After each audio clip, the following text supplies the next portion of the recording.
그랬으면 좋을 것 같습니다. 자, 오늘 하나님 말씀 보도록 하겠습니다. 에베소서 3장 16절입니다.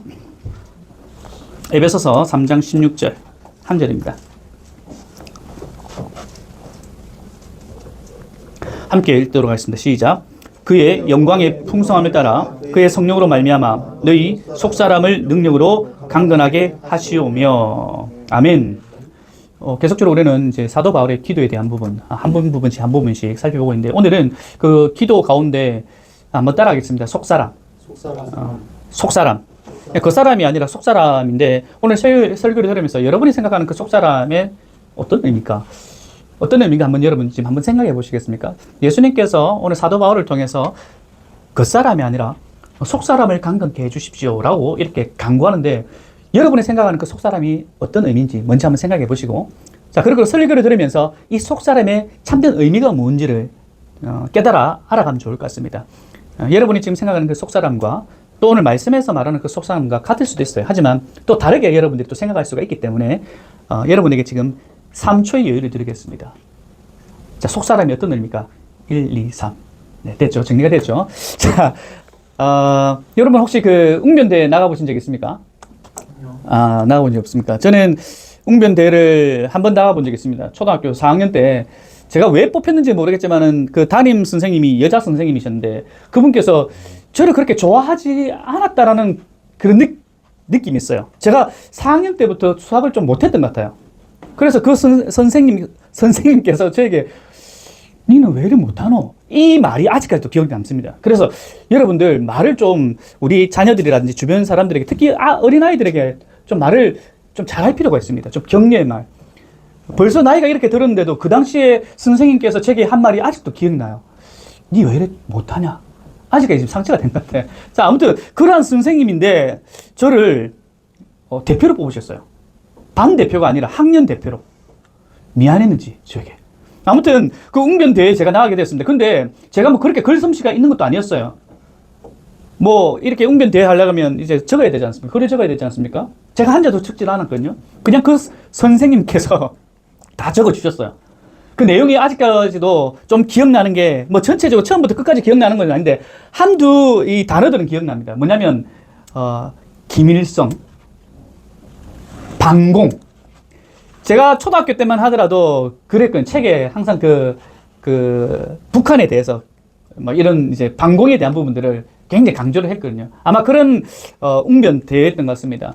그런데 감사하게도 제가 전체 무려 3등을 했습니다. 예. 기분 나빠요? 뭐 제가 3등을 했다는 게? 예.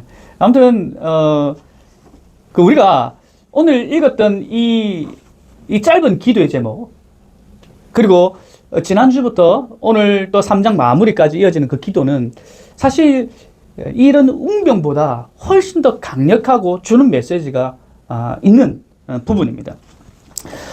우리가 읽었던 오늘 이 에베소서의 이 기도문은요, 굉장히 독특한 구조를 갖고 있습니다. 어떤 구조를 갖고 있냐면, 보통 서신서에 보면요, 바울 서신에 보면 기도문이 등장은 해요. 그런데 한 번 등장하는 것이 다수입니다. 한 번 등장해요. 하지만 에베소서는요, 희한한 구조가 2번 등장합니다. 이 기도문이. 언제 등장하는가? 에베소서 1장 15절에서 23절, 그게 또 사도 바울의 기도입니다. 보통 한 번 하고 이제 다른 것들을 얘기를 하는데, 사도 바울은요, 에베소서를 시작하면서 첫 번째로 기도를 합니다. 에베소 교인들을 향해서. 그리고 1장, 2장을 지나서 3장 마무리하면서 또다시 한 번 더 기도를 합니다. 성경을 해석함에 있어가지고 우리는 어떤 부분이 중요한가, 성경을 읽어나갈 때 어떤 부분이 중요한가, 보통 어떻습니까? 자주 반복되는 단어가 있으면 중요합니까? 맞죠? 자주 반복되는 단어가 있으면 저자가 이 부분을 강조한다. 예를 들어서 고린도전서 13장에 보면 사랑 뭐 이렇게 쭉 나오지 않습니까? 사랑이라는 단어가 많이 나옵니다. 그래서 고린도 13장에는 뭐를 사랑장이라고 하지 않습니까? 사랑에 대해서 반복을 하고 있기 때문에. 오늘 에베소 교회를 향한 에베소서에서 기도문이 한 번이 아니라 2번이나 등장했다는 것은 굉장히 중요한 부분인데, 그 중요함이 어떤 부분인가? 예를 들어서 그 에베소서는요, 어떤 문제를 향해서 에베소 교회가 어떤 문제가 있어서 이 서신을 적은 것이 아닙니다. 무슨 말이냐면 고린도 교회를 향한 편지에서는요, 고린도에 여러 가지 문제가 있었습니다. 헌금에 대한 문제, 음식에 대한 문제, 간음에 대한 문제, 이런 교회 안에서 여러 가지 문제들이 있기 때문에 사도 바울이 그 문제를 해결하기 위해서 고린도 전후서를 기록을 했습니다. 그리고 데살로니가 교회에서는요, 어떤 문제가 있었냐? 재림에 대한 문제가 있었습니다. 언제, 예수님 언제 재림하십니까? 언제입니까? 사람들이 그 당시에 많은 거짓 선지자들이 막 이때다, 때가 되었다 라고 하면서 재림에 대한 문제를 굉장히 있었던 것 같아요. 그래서 사도 바울은 그런 재림에 대한 부분들을 해결하기 위해서 데살로니가 교회에게 편지를 썼습니다. 어떤 문제죠? 그리고 빌레몬서는요, 여러분 잘 아시다시피 종에 대한 문제입니다. 종 누구죠? 오네시모죠. 오네시모를 받아들이십시오. 어떤 교회에 대한 문제. 그런데 에베소서는요, 그러한 문제들로 인해서 그 문제를 해결하기 위해서 사도 바울이 에베소서에 보낸 편지가 아닙니다. 우리가 이미 살펴봤듯이 에베소서 1장, 2장에는 굉장히 교리적인 부분이 있습니다. 그리고 4장부터는 이러한 교리를 바탕으로 어떻게 너네들이 가정에서, 국가에서, 아니면 여러분의 삶 가운데서 이렇게 살아가야 돼 라고 4장부터 5장, 6장까지 기록되어 있습니다. 자, 제가 사도 바울이 왜 이 기도문을 앞에뿐만 아니라 가운데도 또다시 한 번 더 강조를 하는가? 결국에는 삶으로 나아가기 전에 우리가 배운 것, 우리가 하나님에 대한 부분들을 알았어요. 그 알을 가지고 삶에 실천해야 되는데 결국에는 그 실천한 능력이 어디에서 오는가? 나의 힘으로? 아니면 나의 어떤 판단으로, 나의 어떤 지식으로 그것이 가능한가? 아니란 사실입니다. 기도가 필요하다는 거죠. 기도함으로 전적으로 내가 할 수 없으니 하나님 도와주십시오. 하나님께 모든 것을 맡겨드립니다. 라는 것을 강조하기 위해서 사도 바울은 앞에뿐만 아니라 이 4장부터 이어지는 그 삶으로 나아가기 전에 하나님 앞에 간구하는 겁니다. 하나님의 전적인 도우심이 필요하다는 것을 강조하기 위해서 사도 바울은 한 번이 아니라 두 번씩이나 이 기도에 관해서 에베소 교인들을 전하고 있지 않나, 그렇게 생각이 되어집니다. 우리가 지난주 말씀을 드렸지 않습니까? 하나님에 대해서 사도 바울은 기도할 때 이름을 주신 하나님, 기억나십니까? 하나님의 이름, 하나님께서 우리에게 이름을 주셨다. 이름은 구별하였다. 또한 내가 하나님을 찾아가는 것이 아니라 이름을 주셨다면 그분께서 나에게 먼저 다가와 주셨다. 찾아와 주셨다. 그러니까 우리가 하나님에 대해서 인식을 할 때 하나님은 공의로운 하나님, 하나님은 사랑의 하나님 등등 우리가 많은 어떤 메타포가 우리 가운데 있을 수 있죠. 그 가운데 사도 바울은 그 친근하신 하나님, 우리의 이름을 불러주신 하나님. 그렇잖아요. 찬미야, 얼마나 다정스럽니? 야, 너 마스크 낀 너. 이런 것보다 찬미야, 목사님이 사랑스럽지? 상기야. 뭔가 이름을 불러주면, 안 그래요? 이름을 불러주면, 혜경아. 죄송합니다. 어르신. 이렇게 우리가 이름을 불러주면 뭡니까? 친근하다는 거예요. 하나님께서 늘 우리의 뭡니까? 친근하게 다가오신 하나님. 그리고 또 어떤 기도 제목? 무릎을 꿇는다. 무릎을 꿇는다. 이 의미가 우리가 기도할 때 하나님 앞에 전적으로 엎드려야 된다. 하나님 앞에 전적으로 엎드려. 어떤 한 왕이 있는데 다른 나라의 왕은 이제 졌어요. 그러면 이 진 왕은 어떻습니까? 이긴 왕 앞에 어떻게 됩니까? 바짝 엎드립니다. 바짝 엎드린단 말은 내가 종입니다. 종이 지 마음대로 할 수 있나요? 무릎을 바짝 꿇고 우리가 기도한다는 것을 내가 하나님 앞에 간구하지만 아뢰지만은 그것이 아니다 할지라도 그냥 당신께서 말씀하신 바를 내가 듣겠습니다입니다. 기도는요. 내가 막 외치는 것이 기도가 아니라 물론 우리가 외칠 수는 있겠죠. 하지만 종국적으로 뭡니까? 내가 듣겠습니다가 기도라는 사실입니다. 우리는 소위 말해서 막 외치고 문 닫고 나가지 않습니까? 그런데 실질적으로 뭡니까? 내가 외치고 난 다음에 그분께서 말씀하시는 것을 듣는 것이 기도입니다. 그것이 무릎 꿇고 내가 기도한다는 의미입니다. 오늘은요, 16절 말씀 이제 좀 보도록 하겠습니다. 희나 도 희민, 주요 동사가 여기 두 가지가 있는데요. 첫 번째 동사, 이 앞에 도, 주기를 원합니다. 주십시오. 너희에게 주시기를 원합니다. 무엇을 주시기를 원하는가? 카타토, 플루토스, 풍성함에 따라 주시기를 원합니다. 테스, 도케스, 영광, 당신의 영광의 풍성함으로 너희들에게 주기를 원합니다. 하나님의 영광이 어떤데? 풍성하다는 겁니다. 조금 더 부족함이 없다는 겁니다. 하나님을 향해서 기도하는데 하나님은 조금 더 부족함이 없다는 겁니다. 믿습니까? 우리가 하나님에 대해서 생각할 때 하나님은 천지를 창조하신 분, 전혀 내게 부족함이 없으신 분, 풍성하신 하나님의 영광에 따라서 너에게 주시기를 원합니다. auto, 두노메이, 능력, 당신의 능력으로. 여기서 또 다른 이제 동사가, 첫 번째 동사가 나오고요. 두 번째 동사가 나옵니다. 크라, 타이오, 세나이, 강하게 하십시오. 강하게 되게, 강력하게, 강하게 해 주십시오. 강건하게 해 주십시오. 이런 의미입니다. 무엇을 통해서? 디아, 투, 푸뉴마토스. 푸뉴마토스, 뭐, 어떤 느낌이 납니까? 푸뉴마 뭐죠? 성령. 예, 능력. 당신의 능력, 당신의 성령으로 강력하게 해 주십시오. out, ace. 어디에? ace 톤. 이제 우리가 오늘 제목이 여기 봅니다. 당신의 강력한 성령으로 강력하게 해 주십시오. 어디로? ace 톤, 에소, 안스로폰. 뭐냐면 여기 에소, 안스로폰이 안에 있는 사람에게 이렇게 해 주십시오. 그러니까 안에 있는 사람, the inner person, 바로 속사람. 우리의 속사람에게 이렇게 해 주십시오. 하나님의 영광스러운 능력으로 너희에게 강권적으로 성령으로 우리를 강력하게 해 주십시오. 어디에? 우리의 겉사람이 아니라 어디요? 속사람에게. 어떤 느낌인지 아시겠죠? 그러니까 뭐 다시 말해서 우리의 속사람을 좀 강력하게 해 주십시오. 이것이 오늘 우리가 주로 볼 말씀입니다. 제가 그랬죠.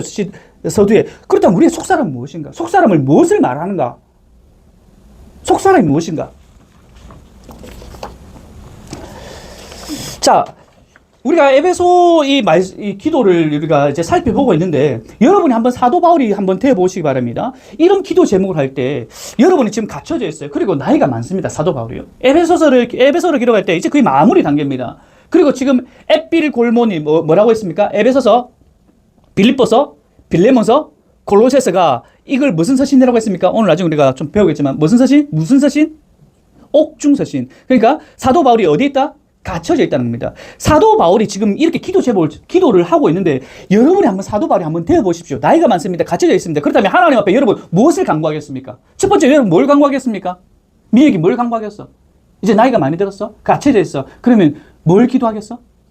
살려줘. 맞아. 나도 이 본문을 준비하면서 내가 사도 바울이라면 첫 번째 기도할 것은 하나님 살려주십시오. 그 살려달라. 좀 구체적으로 뭐? 그 살려달라는 게 어떤 의미지? 함이 어떤 의미지? 살려달라는 의미가? 나를 이곳에서 뭐? 꺼내주십시오. 빼주십시오. 이게 살려달라. 솔직히 우리의 맞지 않습니까? 우리가 어떤 문제에 직면했을 때, 여러분 삶의 어떤 문제에 직면했을 때 그 문제를 놓고 문제 기도하지 않습니까? 아니에요? 빨리 좀 나가게 해주십시오, 하나님. 이게 뭔 꼴하십니까, 제가. 남 부끄럽게. 우리가 보통 많아요, 남사시럽게. 내가 지금까지 어떻게 살았는데, 이 정도 하시면 됐지 않습니까? 살 만큼 살았지 않습니까? 이제 좀 빼주십시오. 하나님, 그만 좀 하시고.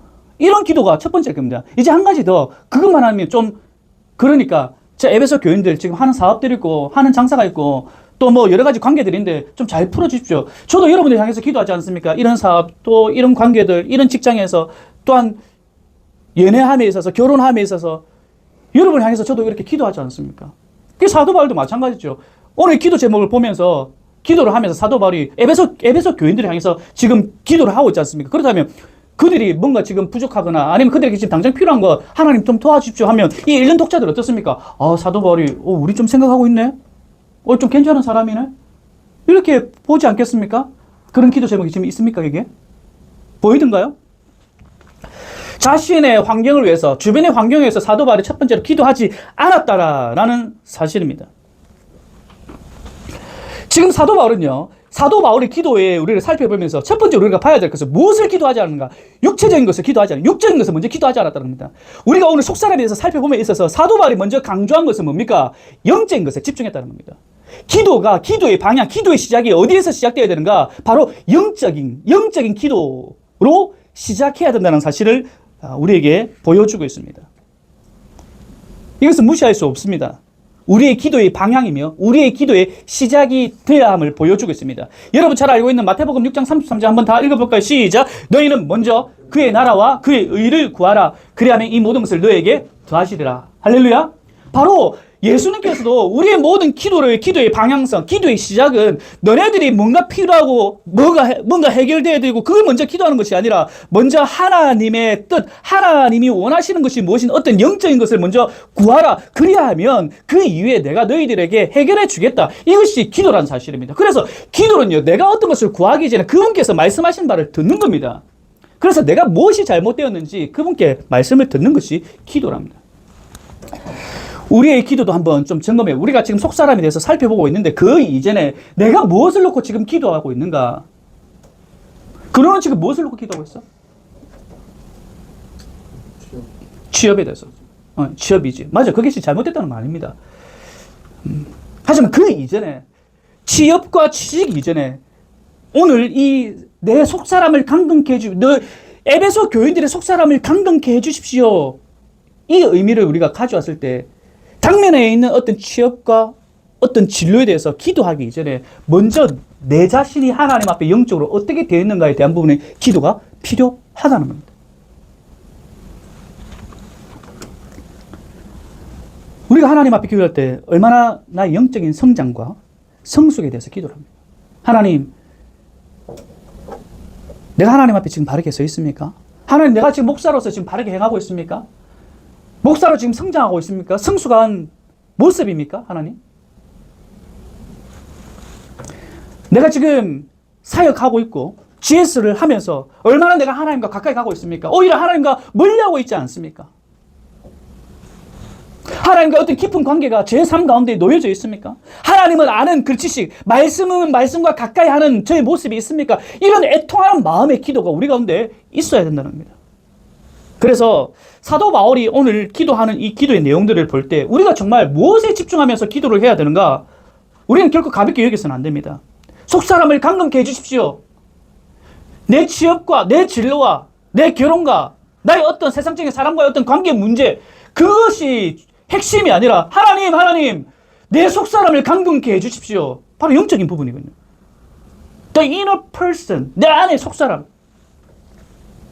이 속사람이라는 의미는요, 사도 바울 서신에만 독특하게 나오는 표현입니다. 로마서 7장 22절. 이제 속사람에 대한 의미를 보겠습니다. 읽겠습니다. 시작. 내 속사람으로는 하나님의 법을, 사도 바울에게 나타난 내 속사람으로는 하나님의 법을 즐거워한다. 도대체 이 속사람 뭔가? 이게 뭔가? 자, 이어서 7장 25절. 시작. 우리 주 예수 그리스도를 말미암아 하나님께 감사하리로다. 그런즉 내 자신이 마음으로는 하나님의 법을, 육신으로는 죄의 법을. 자, 여기서 여러분 힌트를 이제 지금 찾으셔야 됩니다. 속사람에 대한 의미를 얘기하면서 7장 25절은 그 속사람에 대한 의미가 딱 나옵니다. 뭔 것 같아요? 뭐죠? 민기자님? 예. 바로 속사람은 여러분이 생각했던, 모르겠습니다. 그 세 사람의 의미가 다릅니다. 여기서 말하는 속사람은, 사도 바울이 지금 말하는 속사람은 좀 전에 방금 얘기했듯이 우리의 무엇을요? 마음입니다. 우리의 마음을 강건케 해주십시오.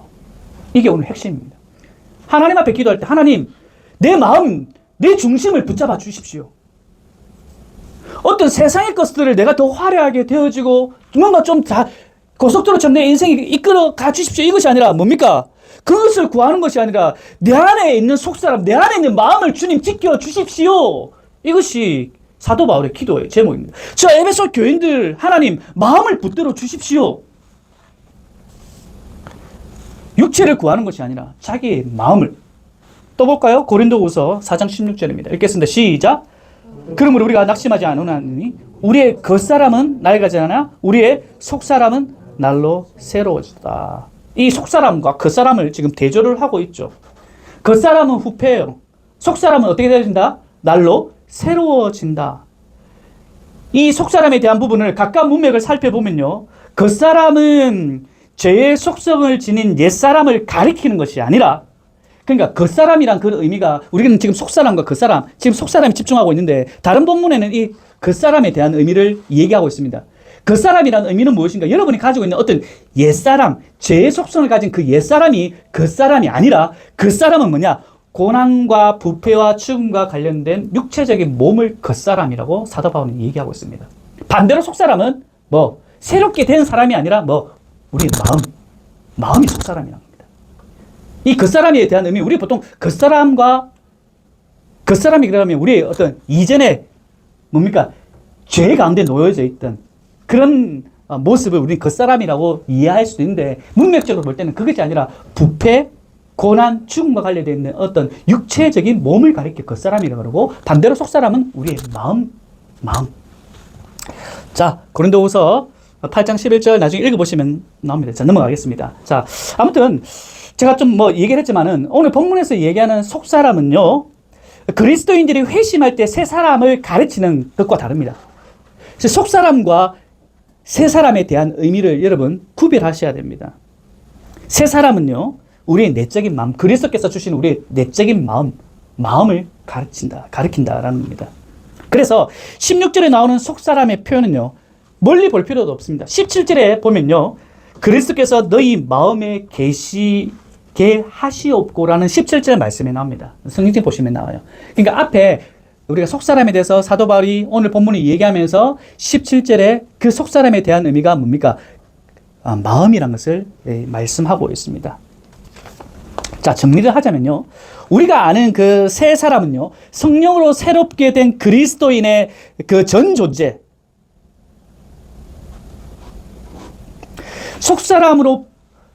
속사람은요, 눈으로 볼 수 없는 그리스도인의 마음의 전 존재를 얘기합니다. 속사람은 눈으로 볼 수 없는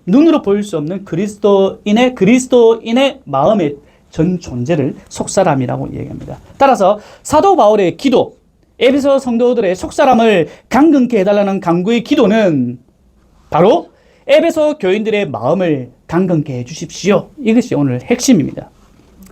사람들은요, 보이지 않는 것보다 뭡니까? 보이는 것에 집중합니다. 마음에 집중하는 것이 아니라 드러나는 것에 집중하며 살아가고 있습니다. 에베소 교인들 앞으로 4장 이후에 이러한 삶들을 살아가야 하는데, 어떻게 행할 수는 있겠죠.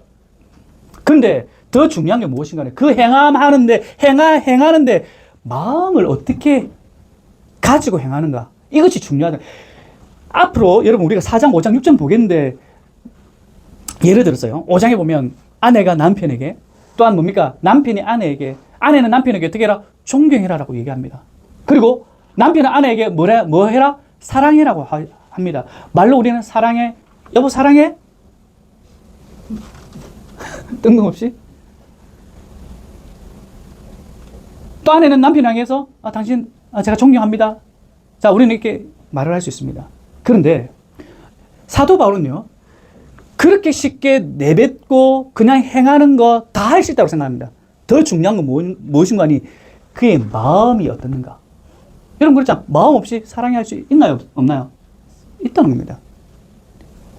세상 사람들처럼 말로만 그렇게 하는 것이 아니라 네 마음 가운데 마음을 강하게 하고 참된 진실한 마음을 가지고 그렇게 행하는 것이 중요하다라고 얘기해요. 예수님께서 늘 얘기하는 부분이지 않습니까? 마음. 우리의 마음. 우리는요, 척할 수가 있거든요. 4장, 5장, 6장에 나오는 에베소 교인들을 향해서 행해야 될 그런 삶의 모습들 우리는 할 수 있어요. 하지만 뭡니까? 마음으로 그렇게 안 할 수 있거든요. 사랑하지 않으면서 사랑해라고 얘기할 수 있고요. 존경하지 않으면서 존경하는 우린 척할 수 있습니다. 그렇게 살아가기 이전에 사도 바울은 간구하는 겁니다. 하나님 앞에, 하나님, 저들의 마음을 붙잡아 주십시오.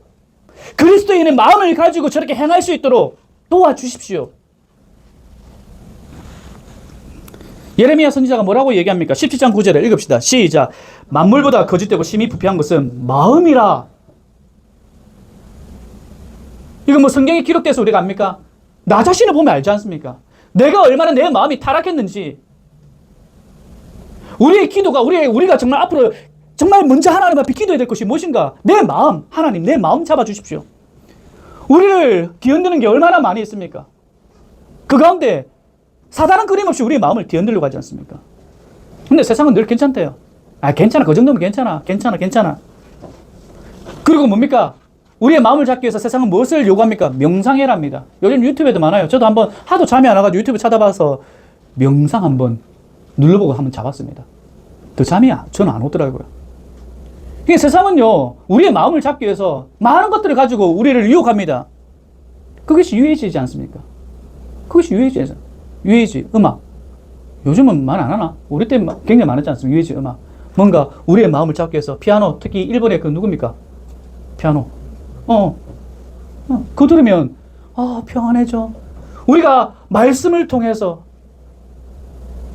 우리가 하나님 앞에 기도함을 통해서 내 마음을 붙잡는 것이 아니라, 세상은요 그것이 아니야. 요가를 통해서, 어떤 명상을 통해서 마음을 잡아. 괜찮아. 그리고 어떤 심리학을 통해서,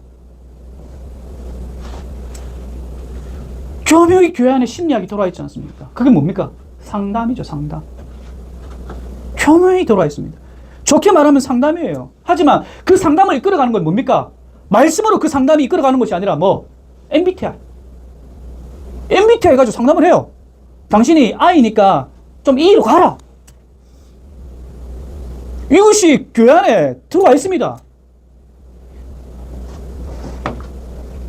마치 이걸 모르면 바보처럼 얘기하는 게 다른 데가 아니라 교회예요. 니 아직 그런 것도 모르나? 여러분 속지 마시기 바랍니다. 그걸로 여러분들의 마음을 지금 흔들고 있다. 목사님 왜 그럽니까? 좀 상대방이 알면 좀 좋지 않습니까? 뭐가 좋은데요? 상대방을 알아서 좋습니까? 아니에요. 자기 방어입니다. 상대방을 안다는 것은요, 자기 방어예요. 저 사람 저런 기질이기 때문에 자기가 더 방어하기 쉽거든요. 굉장히 세상을 웃깁니다. 굉장히 좋게 얘기해요. 상대방을 이해한다. 뭡니까? 자기 방어하기 위해서. 이것이 심리학이지 않습니까? 성경은요, 결코 괜찮아 얘기하고 있지 않습니다. 요한복음 16장 33절일까? 시작. 세상에 우리는 환난을 당합니다. 세상에서 우리는 환난을 당해야 되는 겁니다. 그것이 사실이에요.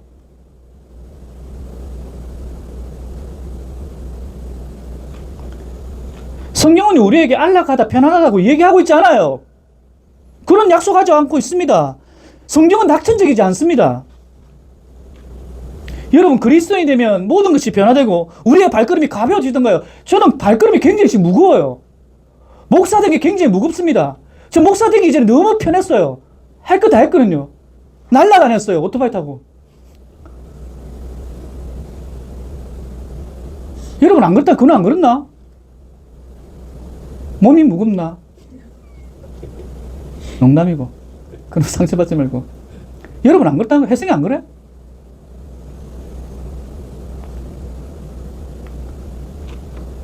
어떤 문제도 발생하지 않는다고 성경은 말씀하고 있지 않습니다. 사도행전 4장 14장 22절에 시작. 하나님 나라에 들어가려면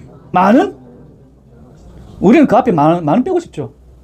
적당하게 요 정도. 여러분 성경은요 끊임없이 이 시대에 살아가고 있는 저와 여러분, 예수님께서 이 땅에 오시고 이후로부터, 물론 그 정도 마찬가지죠, 하나님의 나라에 대해서 얘기하면서 환난에 대해서 끊임없이 얘기하고 있다는 겁니다. 근데 착각하지 마십시오. 여러분 죄 지은 것 때문에 환난 당하는 것 때문에 하나님 나라에 들어갔다 이런 생각하지 마시기 바랍니다. 예수 믿는 것 때문에 우리는 환난을 당하는 겁니다. 또 볼까요? 빌립보서 1장 29절 시작. 그리스도를 위하여 너에게 은혜를 주신 것은 다만 너희를 믿을 뿐 아니라 또한 그를 위하여 또 볼까요? 디모데후서 3장 12절 시작. 경건하게 살고자 하는 자는 우리에게 쉼을, 그렇게 세상이 말하는 쉼, 성경에서 말하는 쉼과 다릅니다. 그래서 사도 바울은 우리에게 무엇을 지금 속사람을 강건케 해주십시오.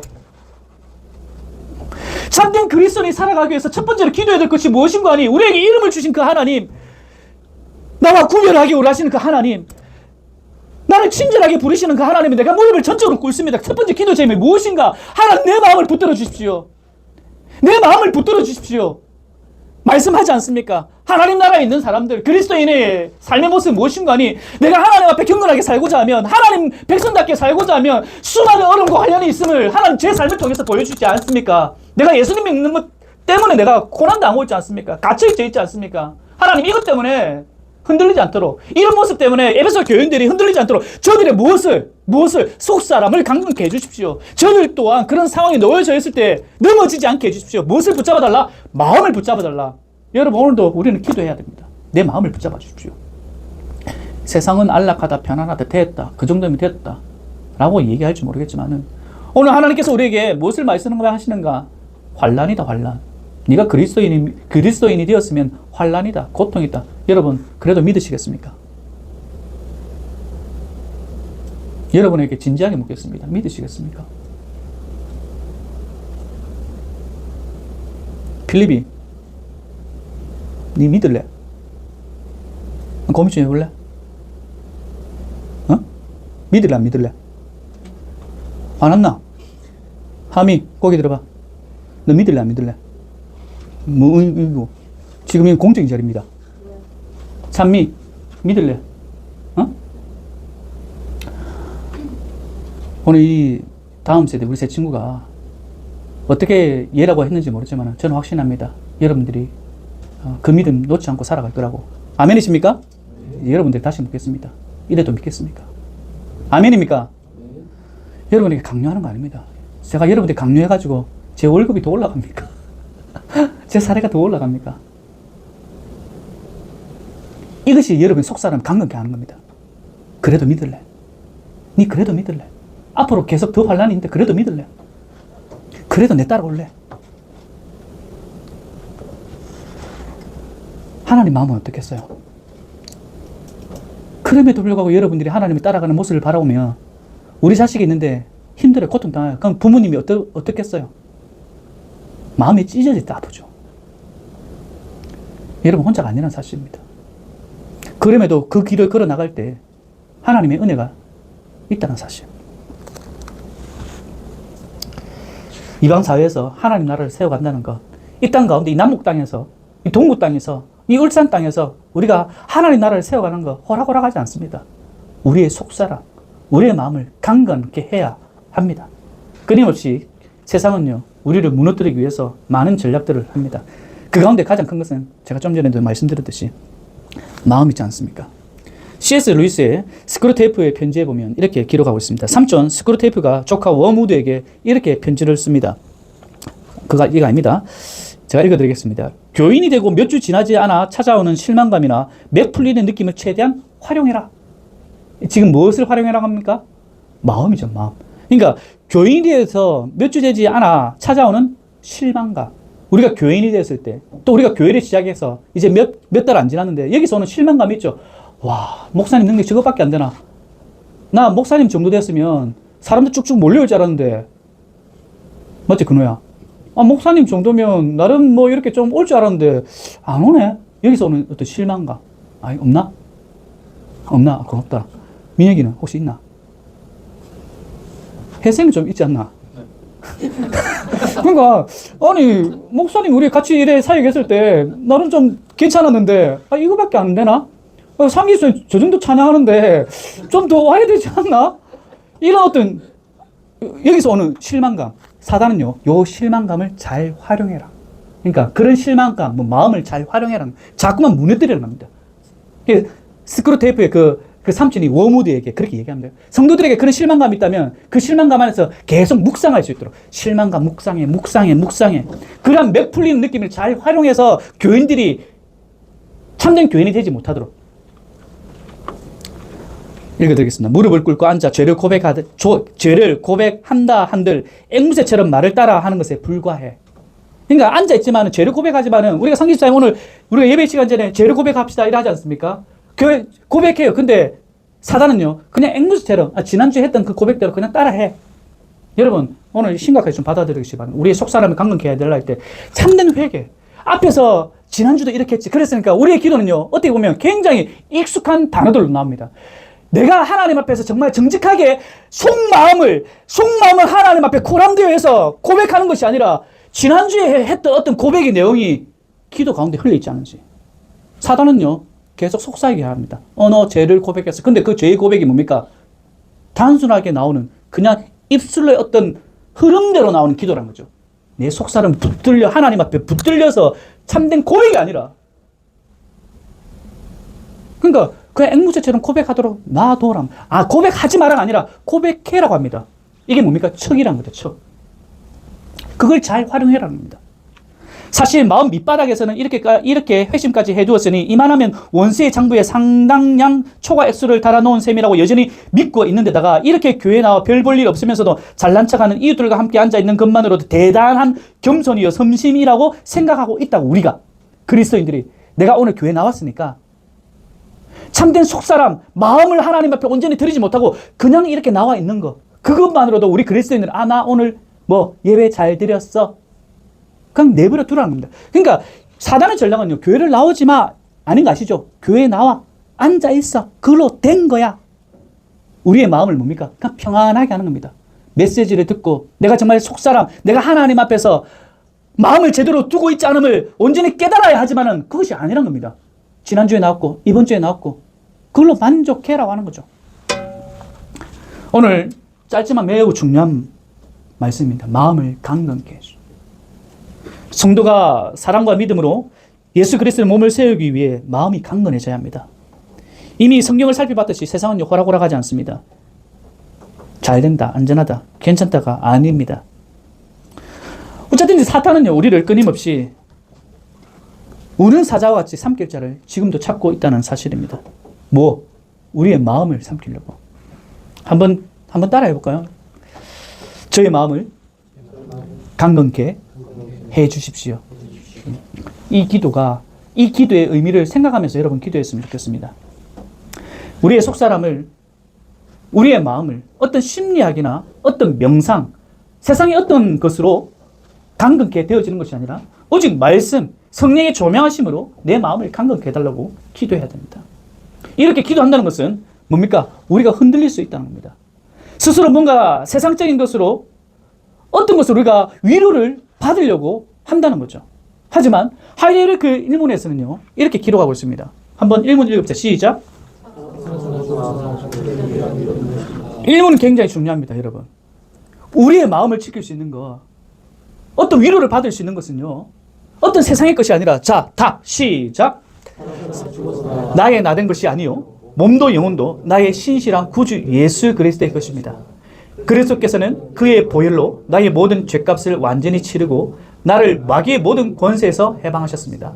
또한 하늘에 계신 나의 아버지의 뜻이 아니면 머리털 하나도 땅에 떨어지지 않도록 나를 보호하시며 참으로 모든 것이 합력하여 나의 구원을 이루도록 하십니다. 그러므로 그의 성신으로 그분 나에게 영생을 확신시켜 주시고 이제부터는 마음을 다하여 즐거이 그리고 신속히 그를 위하여 살도록 하십니다. 살아주거나 당신의 유일한 위로는 무엇인가? 바로 하나님이라는 사실. 우리의 마음을 지킬 수 있는 것, 우리의 마음을 강건케 할 수 있는 것은 세상의 어떤 금은 보화가 아니라 내게 가진 것은 오직 예수 그리스도밖에 없습니다. 나를 강건케 하실 것은 오직 예수 그리스도의 십자가밖에 없습니다. 이것이 날마다 분초마다 고백되어지는 저와 여러분 되기를 간절히 소원합니다. 결론입니다. 넘겨주시기 바랍니다. 이 그림 어디에서 많이 봤죠? 네.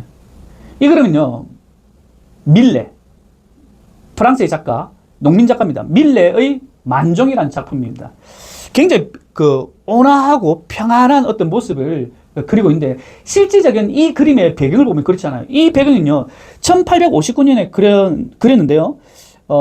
밀레 그 할머니가 기도 종소리가 울려면 일상의 걸음을 멈추고 기도하는 그런 모습을 보고 그린 그림입니다. 굉장히 낭만적이죠. 하지만 낭만적이지 않습니다. 이 배경은요.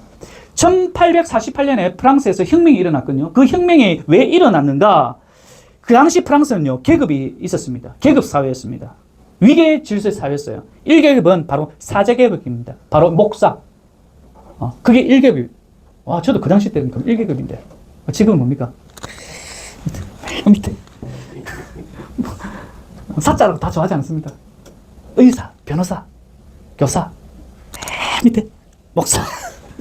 그 당시 때만 하더라도 프랑스에서는 1계급이 사제계급, 2계급이 왕입니다. 왕보다 위에 있었어요. 왕과 귀족입니다. 그리고 3계급이 일반 서민들입니다. 그러니까 1, 2계급을 지탱하며 그들을 먹여 살린 것이 뭡니까? 3계급입니다. 그들에게 계몽주의가 들어가서 왜 우리가 너희들을 먹여 살려야 되냐? 붕괴가 일어난 거죠. 그것이 프랑스 혁명입니다. 그게 뭐냐면 이 대지에서 발을 딛고 사는 이 일반 서민들의 어떤 삶,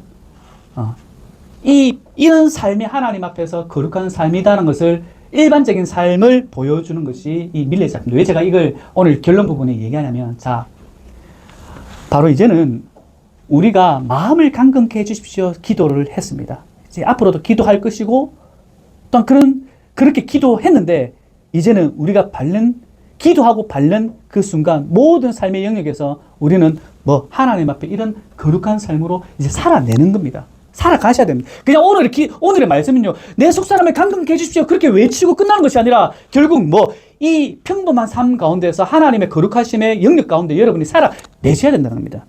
넘겨주시기 바랍니다. 사크라멘툼 문디. 좀 그렇죠? 사크라멘툼 문디. 읽읍시다. 시작. 이번 한 주간도 일상을 성화하는 삶. 사크라멘툼 문디. 여러분이 문디 같은 삶.